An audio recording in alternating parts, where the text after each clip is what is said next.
Welcome to the Balance Sheet, where you rise above the noise and learn about the most important business issues of our age. I'm your host and fellow student, Conrad Chua. Every time you want something, you just go online, search, look at reviews, and click. In 1 or 2 days, a package magically appears on your doorstep. To tell us what happens behind the scenes in this entire process is Somesh Dwivedi. Somesh is a top LinkedIn e-commerce voice with extensive experience at industry giants like Amazon, Google, and Reckitt. Currently, he is the director of global e-commerce for health and medical at Essity, a global health and hygiene company. Welcome, Somesh. Hello, Conrad. Thank you for having me. Somesh, you've been breathing and living e-commerce for years now. What is one big thing that people don't realize about the e-commerce industry? Yeah, I think what I personally get really excited about, which probably is yet to sort of spill over into a lot of the other players within e-commerce, is what's happening in the East, in China especially, on e-commerce. Because I expect a lot of the e-commerce innovation and growth to come from there. And one of their business models is what they call super apps, which is treating e-commerce not as a channel, which is how traditional businesses sometimes do, but actually as a way to drive a great customer relationship by delighting customers.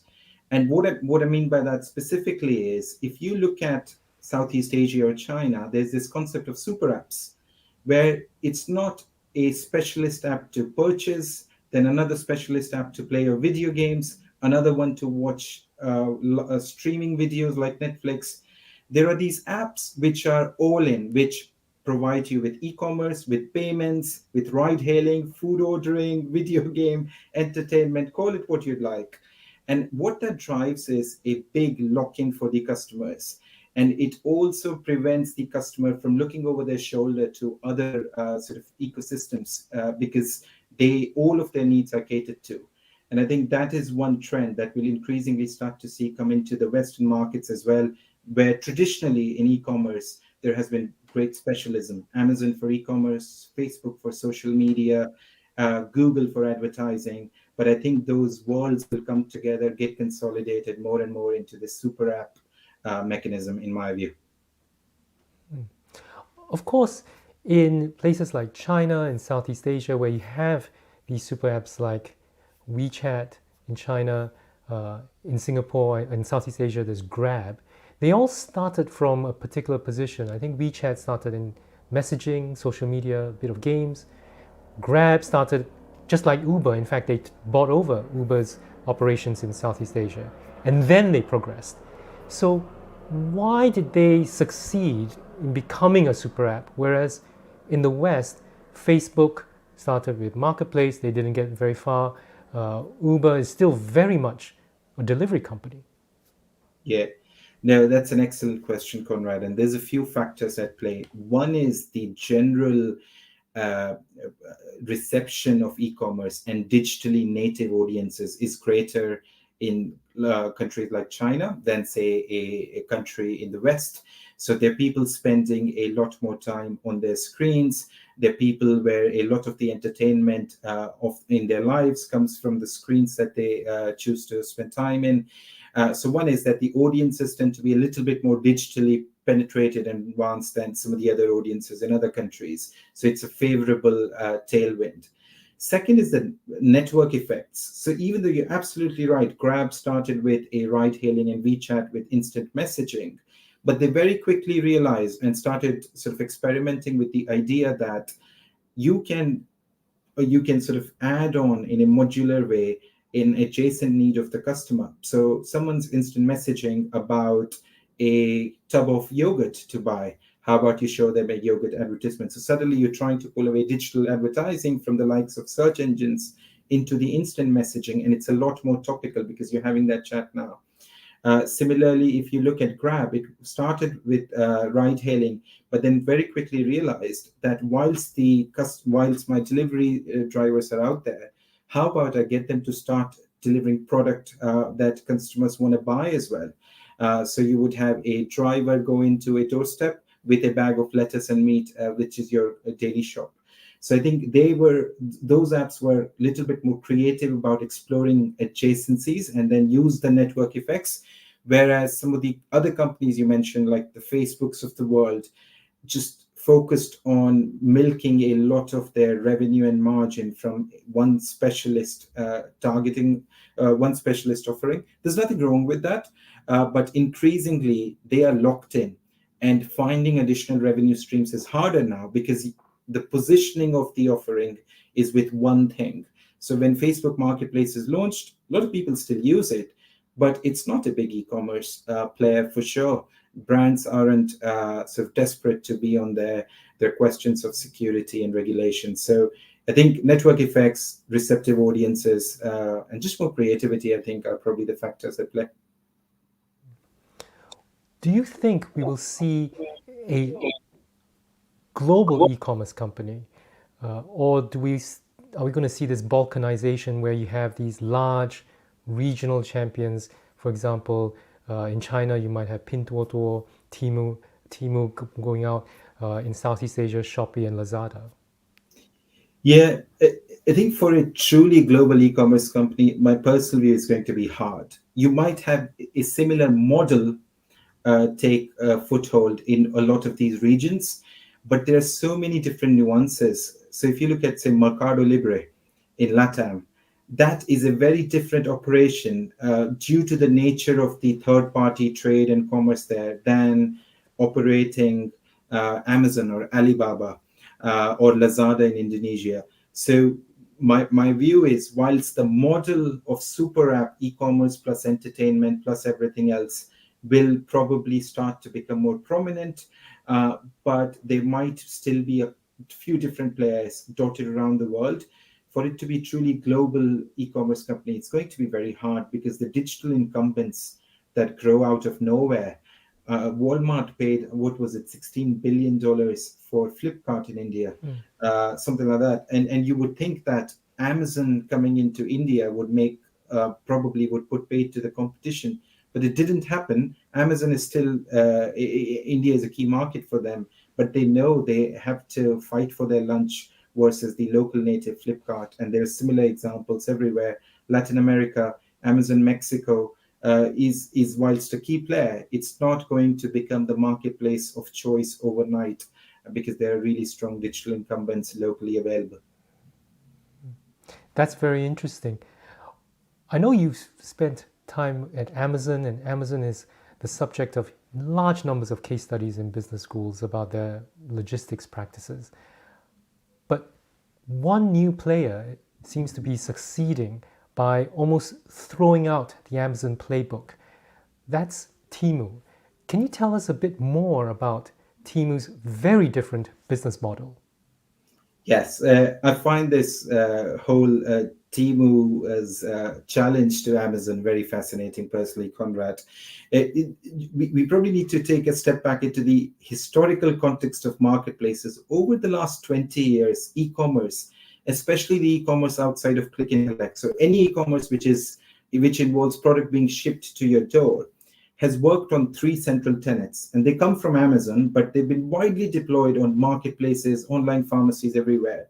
And the three central tenets are that consumers will always want wider selection, they will always want lower prices, and they will always want faster delivery. And then comes Temu and Shane by extension, who are challenging not just the business, but also the central tenets, especially the one around consumers always wanting faster delivery. Temu has said, well, maybe not always, if there is a big price trade-off involved and if it's not an urgent shopper mission. So for anybody listening in new, and Temu is a new word for you, it was the highest downloaded free iOS app in the US in 2023. And it is an e-commerce company. And what it does is, it links you as the shopper in US, UK, to Chinese factories directly. So what that means is if you were to buy a pair of shoes in the US for, let's say, 20 USD, you might find it on Temu for 5 USD. And you would scratch your head thinking, wait, what the hell's happening? This seems dodgy. But if you try and order it, and if you don't care too much about the delivery window, they can't ship it to you within 2 days or 24 hours like Amazon or Walmart Marketplace can, but they can ship it to you within, say, a month or so at 5 USD. So what's now happened is Temu is becoming a preferred online e-commerce company of choice for a lot of people who are questioning whether I really need this so fast. Sure, there's some things I need tomorrow, but there's some things which I'm willing to wait for, like a flip-flops that you might want to wait for a month to get it at 20% of the price. So yeah, Temu and Shane versus Amazon, it's going to be a great, fascinating battle in my view, Conrad. One that will probably spill into geopolitics and things like tariffs, etc. as well. Somesh, you mentioned flip-flops, so I have to show you this pair of of sandals that I bought off Temu, and I wanted something to wear in the gym when I go after a workout. I want to take a shower. So as you said, this thing cost me like £3. I have no idea how long it took because I completely forgot about it. One day I come home and there's this very poorly packaged, lots of tape on my doorstep. I open it and it's this pair, and it looks all right, but once you start to look in there's closer, there's all this very strange lettering. The color is already fading after about 2 months. But actually, as you say, for £3, I didn't mind the poor quality and I didn't mind waiting as well. Do you think that more and more the merchants or the manufacturers will think actually it's better to work with Temu than to work with Amazon? Potentially, because a lot of the Temu trade happens currently with merchants or manufacturers based in, say, China. If you are a US-based merchant or manufacturer, in most cases, that takes away the pricing advantage. Because if you're building it locally, chances are with your margin requirements, you may not be able to sell it at, in this case, let's say £3, if it's a UK-based manufacturer. So I personally don't foresee a big queue from merchants in, say, countries like US and UK to start trading on Temu. But what's going to happen is because of the increasing traffic to these websites like Temu, merchants will start to question what is a way they can compete with that. If it's not pricing, what is it? Does this spill over into categories? So, for instance, you showed your pair of slippers. Could it be that pair of slippers becomes a category where you're happy to wait 3 weeks and then that probably piece of the e-commerce sits within Temu? And there are others like your go back to tub of yogurt that you want later today, which Amazon Fresh can still deliver to you. So I think it probably would go into a category differentiation. But merchants, for now, I don't think within, say, US, UK, would start lining up on Temu in a big way. The manufacturers in China that Temu relies on, I think that they would find it quite advantageous to work with Temu because they have this almost direct relationship now with the customer, right? And they don't have to spend much money having warehousing. They don't even have a brand in many cases, right? So is that how, again, the costs can be lowered compared to something from the West that's being sold through Amazon? 100%, Conrad. This isn't a, so if you just go into Temu, if you look at the app, anyone listening, it's more of an entertainment app, really. There's a little bit of a roulette up top, and there are countdowns, there are sort of lightning offers, etc. And it isn't a brand building exercise, really, for now. It is as much trade at as an optimal price point as possible. So exactly where consumer purchase is more and more commoditized, they actually would play a bigger role, the likes of Temu, where it's more brand orientated. So, for instance, if you are particular about the brand of shirt you wear or about the brand of phone you carry, that they will still struggle to. The likes of Temu will still struggle to, because there's this reputation of, oh, is it dodgy? Is this doesn't sound right? What's happening? What's happening in those factories? What's the end-to-end procurement process? I'm not even confident. Are these sweatshops in some cases? So you're 100% right. I think where the purchase is more commoditized and you care less about the brand, that's the trade that Temu and is taking at the moment. Brand trades is still very much within the local marketplaces or other sort of e-commerce points of sale. I've heard that because the prices are so low, people actually just order multiple items, right? So someone who wants a bicycle belt, and because there's no brand loyalty on this, there's a couple of varieties. They're like, okay, let's just order 3 and pick the one that they want. But Temu even says, if you don't want it, we'll refund you. Don't even bother shipping it back, right? Has this returns, this very different way of thinking about returns, does that affect the existing e-commerce players who have made returns so easy, so free and cheap? How has that affected them? Yeah, I think it's an excellent question. Returns is really the Achilles heel of any e-commerce operation. In 2021, I think this 21% of all online orders bought in the US were returned. 21%. That is a lot. And in a lot of the cases, the retailer can't just take your product and sell it onward. That's not how it happens. In fact, I was reading a data point that only 5% of the orders that, say, Amazon receives, it can straight away repackage and sell it on. So it's a big challenge. Also, if you look at the inefficiencies it creates, e-commerce models are built on speed and agility, and this includes the warehouse workers picking product at speed. So just for context, an Amazon worker in a warehouse can pick about 30 products in a minute, but it takes them up to 10 minutes to process the return. What I mean by that is, if I bought something off Amazon, I don't like it, I wouldn't put it back as neatly in a box as it's supposed to be. I just do a haphazard job of it. The post office takes care of it. Postage is paid for. I don't care. I just need it back and I need my money. So for Amazon to receive it and then do something with it, that takes on average 10 minutes. It's inefficiencies. Then also, they then compare between, is it just cheaper to liquidate it? And now I think because the retailers have had enough, really, they are trying to come up with some solutions. So you're starting to see some brands like Uniqlo or Zara, especially on the fashion side, they now have a small return fees for you. There's also the refurbished item sale now. So if you go into Amazon, most marketplaces now, you would go into Amazon refurbished, where Amazon says, listen, this product was returned. We think it's fine. There's a couple of chips here and there. We'll sell it to you for 30% off the previous trade. Are you interested? So they're trying to sort of make a market for refurbished goods. And thirdly, I think there's also the use of technology.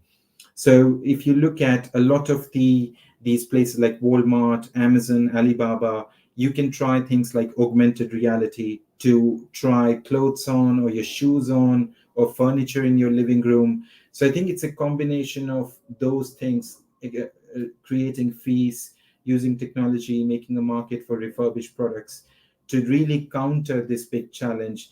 And I think Temu, just is not in a place where it's challenged for profitability at the moment. It is heavily subsidized through local capital. So I think it's just trying to gain a critical customer base and will then take it from there.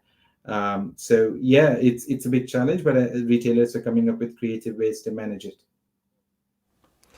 Of course, this whole thing about returns is not just added inefficiency and cost to the e-commerce providers, but there's also a sustainability angle to this, because if I didn't like this pair of sandals, I just throw it off because it was £3 from Temu.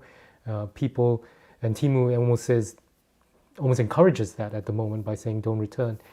So we have a question from the audience, and the audience, please put in your questions in the comments field. This is Estefania from LinkedIn, who asks, there are emerging trends in consumers who want sustainable e-commerce. So, Somesh, what are your thoughts on how they might shape the future strategies of companies like Shein? Yeah, I think it's such an excellent question. The trade-off between sustainability and the price advantages. I think I was reading was it a HBR study which said a lot of the shoppers, while they want green, they're not yet, a lot of them, this is not everyone, a lot of them are not yet willing to pay a price premium for it to be a green, say, purchase with zero carbon footprint.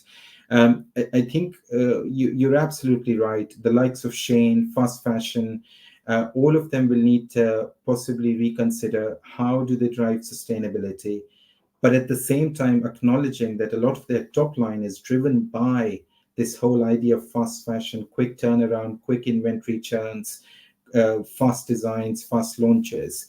And I think what might happen is you would see different attitudes by market. There are some markets where the shopper might be really focused on sustainability, and where the likes of Shane will probably need to completely revise their strategy from going from fast fashion to focusing on more premium product or product that lasts longer. But then there are other markets, to be honest, where sustainability hasn't quite come up as the big criterion yet. And in those markets, the likes of Shane have a long runway ahead of them of growth. So a lot of the cash growth they'll probably try and get from these markets, but then they'll try to use that cash growth to try and make tailored offerings for audiences in different countries which care more about sustainability. So yeah, it'll be a fascinating trade-off to watch over the next few years, I think. Mm-hmm. And we have some questions from the audience. I know, Somesh, you were keen to talk about AI. And Ed from Atlanta asks, can you provide examples of how AI is being used to personalize customer experiences on e-commerce platforms? Yeah, I think it's such an excellent question.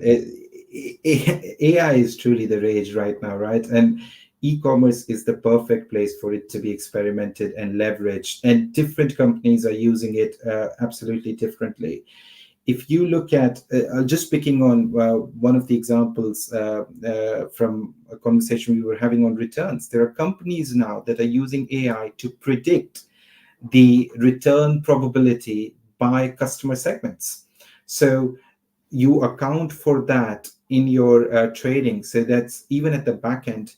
I think on the customer experiences piece, it is so. If you look at Netflix, right, and use Netflix because there'll be Amazon Video is an example where it's entertainment meshed into e-commerce. There's already conversations of how do you use AI to drive product placements, which could look different for Conrad versus me within the same environment. There are also video games where you have more agency than just watching content. And in there, what is AI is trying to predict which type of gameplay are you willing to interact with it a little bit more. Then you have the likes of Alibaba, Amazon, Walmart. What they're trying to do is they're trying to personalize what you see on their websites. One of their biggest assets is their real estate, the digital real estate. And right now, if you go in, there's one store banner for all of us by country. So in US, it might be a pair of shoes. In the UK, it might be something else. And what these companies are looking at is how to use AI to get something in there, which will be dynamic. And so they are also able to add a revenue stream because they can get different incomes from different brands for the same real estate at the same time and show it to different people as well.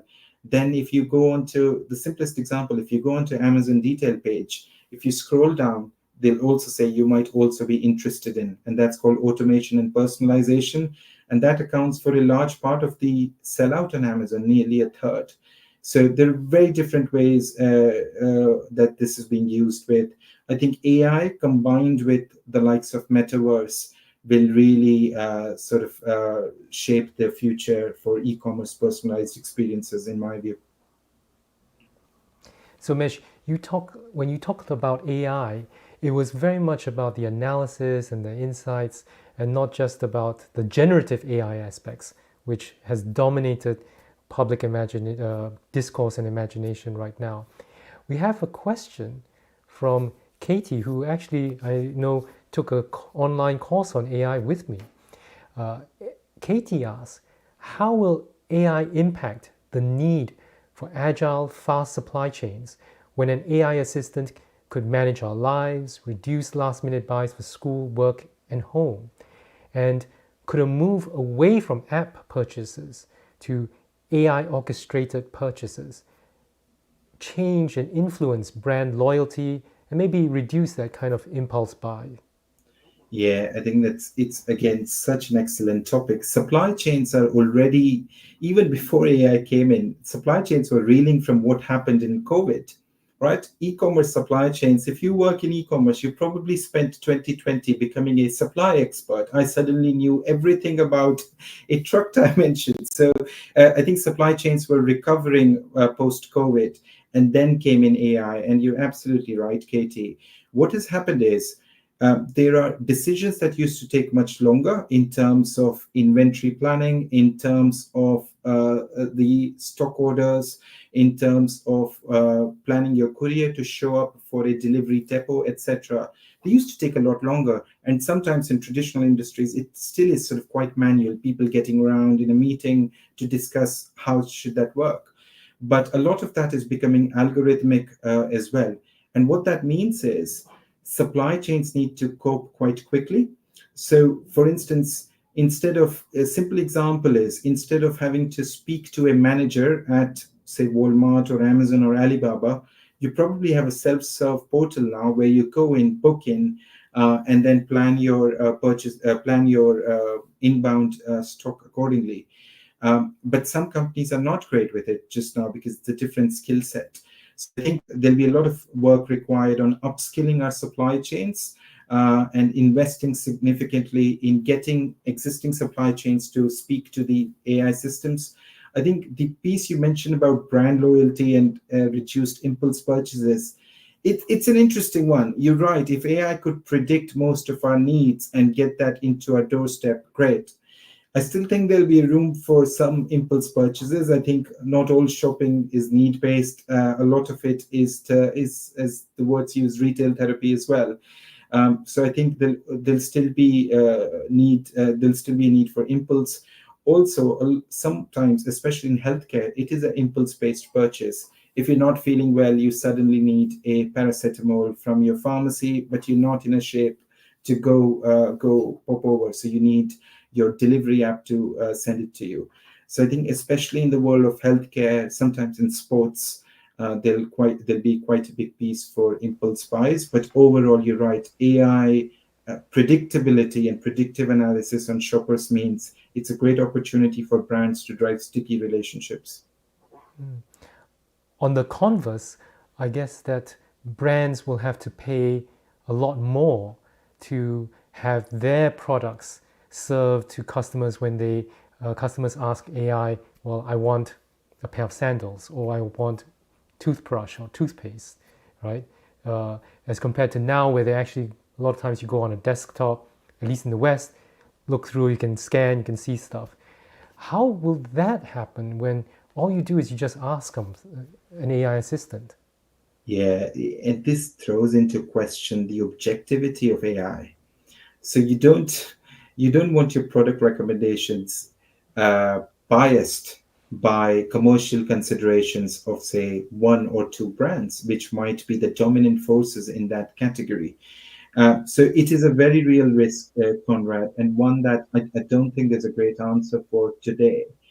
Different AI sources are sort of working through to reduce overall biases, whether they're commercial, they're human. And I think on the commercial side, you'll see one of the big biases that could be built in is the people building AI today are the dominant brands today. And then that would mean they could drive really entrenched relationships with customers and reduce some of the competition going forward. So it is a very real risk, and one that I think there isn't, in my view, a silver bullet answer for.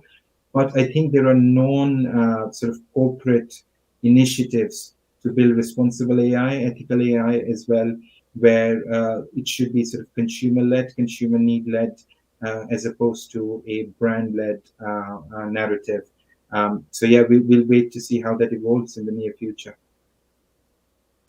Frederick from LinkedIn asks, could you please elaborate more on AI and Metaverse as that extrapolation perspective for customer experience and different revenue streams? Yeah, 100%. I think I'm really passionate about this. I think when AI came in, a lot of us are probably guilty of closing the door on metaverse. Um, and that doesn't sit right with me because, in my view, a lot of these technologies need to be explored with, and we currently don't know what will come to define Web 3.0. AI is a very good bet, will form a cornerstone of it. But there'll be other technologies, and I personally think metaverse might be one. We need to prepare for all of them. Some will fail, one or two will stick. And the way I think AI and metaverse can really come together is to enrich customer experiences. So what I mean by that is, whilst AI may predict your purchasing behavior, right? So here's something that you'd like. Let's take an example. You like music. You like to play the piano. AI knows you're taking piano lessons, and AI knows when is a piano purchase probably a good recommendation for you, which is all done by AI. Then there's the metaverse side of things, where instead of just sort of going into a shop and looking at the few things available, you could look at what are the experiences you can drive with a piano in your hand. So you could set up local live streams within the sort of metaverse. So this is where, instead of people coming in from just your country, you could try and think about how do you make tailored experiences for all of these different people who might be interested in some sort of piano music. The other way to think of it is in terms of collaboration. AI is great in terms of providing us with the tools, things like Copilot, etc. But there's probably still a need for better virtual collaboration. So you have, of course, in person, but how do we make virtual collaborations better? And I think Metaverse has a really strong role to play there, where you get together in forums with your customers from across the world, or you get together with your teams as well. In terms of different revenue streams, I think it's experiences. So, for instance, if you're a sports based brand, you could drive completely new experiences on Metaverse. So, you could have tennis matches with big stars, avatars streamed into Metaverse, as opposed to just sort of waiting for Wimbledon center court. And that could create a revenue stream. Imagine Djokovic versus Federer long after Federer is retired, but you get to watch that in Metaverse, and sort of that could be a ticketed event. So I think there's many creative ways in which these two technologies can come together, in my view. So the predictors of Facebook Marketplace being dead are probably a bit premature. They can still re-emerge then. Somesh, I wanted to ask you something more personal. For you, what is the difference when you worked in Amazon, where there's lots and lots of categories, versus now with Essity?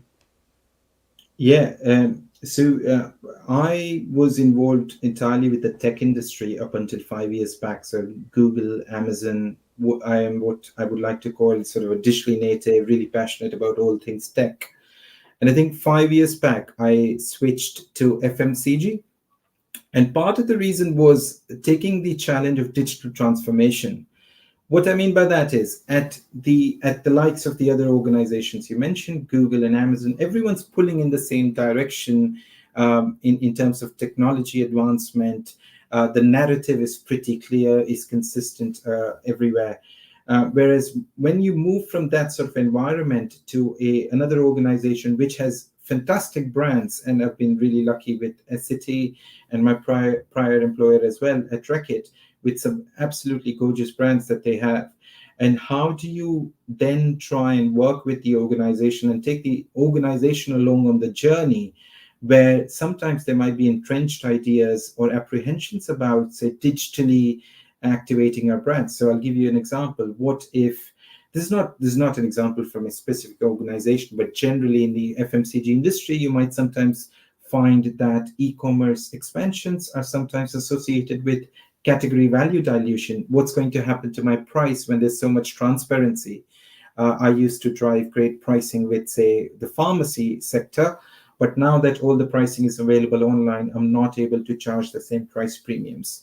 So it's a big challenge in how do you, as the subject matter expert, take the entire organization along, because that is the future. So working with them to help them understand that consumers are shopping there.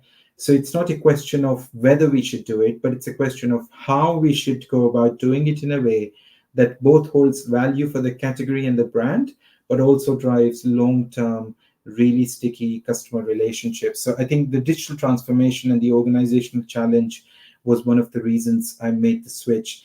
Essity sort of is focused on the healthcare side of things, in my view, and so that's really sort of thinking of, or also being showing the humility to learn about healthcare, and then using the e-commerce expertise to marry those worlds to accelerate growth. Yeah, so that's the motivation for the switch, I think. Is it easier for a category like healthcare, where presumably you want customers want more trusted brands, right, to make that switch into e-commerce where you have your own website, people trust when they go there, versus other categories where you probably have to rely a lot more if they go on e-commerce through the likes of Amazon? Yeah, I think it's an excellent question, Conrad. You're right that a lot of the healthcare brands tend to have great pedigree behind them and have a lot of trust. And it's a category where trust is paramount. And brands really work very hard and invest a lot into driving that trust. So that is absolutely right. It's not commoditized in a way some of the other categories might be. And that's certainly helpful. But at the same time, healthcare as a category itself is sometimes harder to convince people to do online. So people might be comfortable buying their standard clothes or consumer electronics, a laptop online. They might be less comfortable buying a medicine online, which they haven't they want to have a chat with your local pharmacist. Hey, I'm not feeling too well. What do you recommend? As opposed to buying it online. So I think there are advantages for sure. It's not a commoditized space, but there are also some challenges where how do you make sure that there are some of the consumers who might still be apprehensive? How do you activate it for them in a trustworthy manner, where you can't have a chat one-on-one like you can in some of the other environments? You mentioned the cases where you have established brands, they've got relationships to sell through bricks and mortar establishments, moving into e-commerce. But we also see the reverse, where people like Amazon dipping its toes into physical shops. Shein has physical shops. What is the motivation for these e-commerce native kind of companies to have bricks and mortar shops? Yeah, this is so fascinating. One of my highlights of working at Amazon was visiting their prototype Amazon Go store, which is their cashierless convenience store in Seattle, at their headquarter building. I think there are many motivations, Conrad, to be honest. One is Amazon, especially, it's a master in disruption. It is great at identifying a market gap, and the market gap it has identified is retail shopping is inefficient. So you go in, layouts are changed every once in a while, you wait in queues for very long. It's just not a great idea, a great use of anybody's time. Even though people might like shopping in the store, what they don't like is standing in front of the tills forever, or just constantly having to look for products. So Amazon firstly found an opportunity that it thought it could disrupt. So if you look at it now, they have sort of 100 or so stores, I think 500, I think, in the US. Most of that is through the Whole Foods acquisition. But then there are others, which are Amazon Go, as I said, the convenience store. There's also Amazon Fresh stores, the grocery store.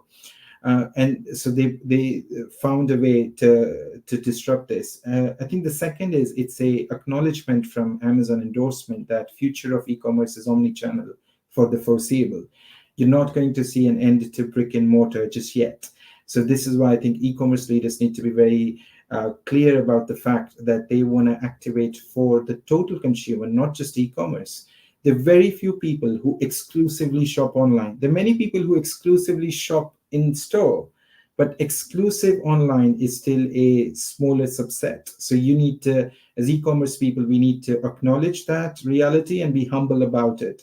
So this is an Amazon's endorsement of it. And I think there's also the piece around the revenue stream, as I like to go back to that word. Amazon wants to crack efficient retail shopping so that it can license its technology off to other customers.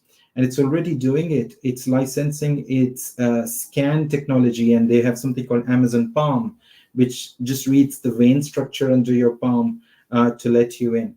And the idea is to take these technologies and then license it off to third-party retailers and do up their stores, which adds a new revenue stream for Amazon. So those are the big reasons. I think Shane specifically, it is, if you're a clothing company, it always helps where people can come in and see your styles. And it's grown to a point where it can afford the capex to open a few stores, bring people in.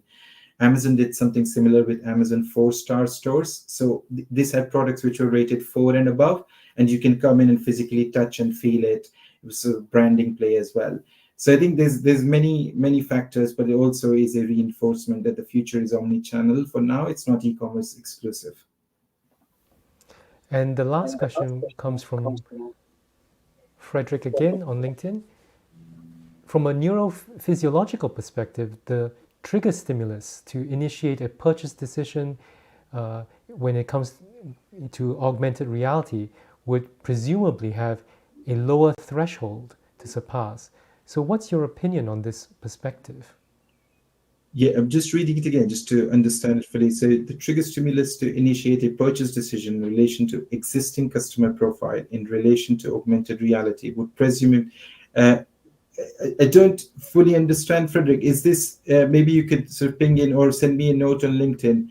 Is this just saying that because it's always on, there could be more purchases, and because there is no active decision being made, it's just lower thresholds in terms of predictability and more products coming in. So I'm happy to take it up over LinkedIn if you send me a note, just so I fully understand.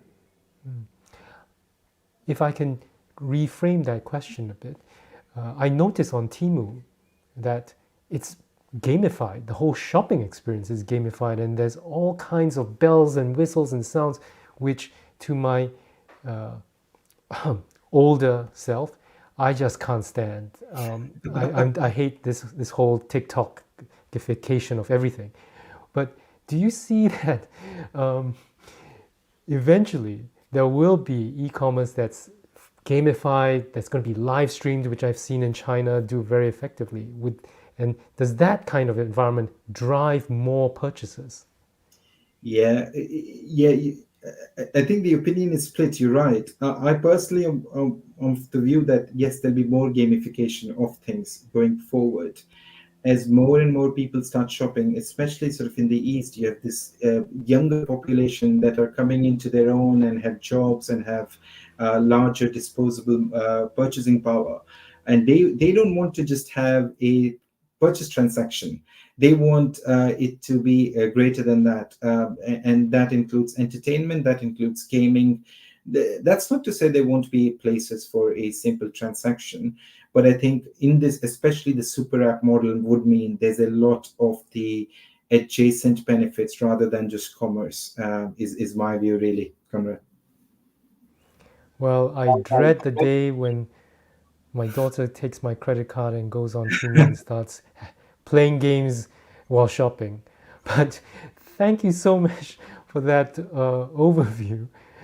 We've learned so much about e-commerce. It's exciting, and some parts of it can be a bit distressing. But thank you so much. Thank you for having me, Conrad. Appreciate it. And, and thank you to our viewers. The balance sheet will be back 24th May, next Friday, same time, when we continue to look at the impact of AI, this time in the music industry. So till then, stay well, stay safe, see you next time.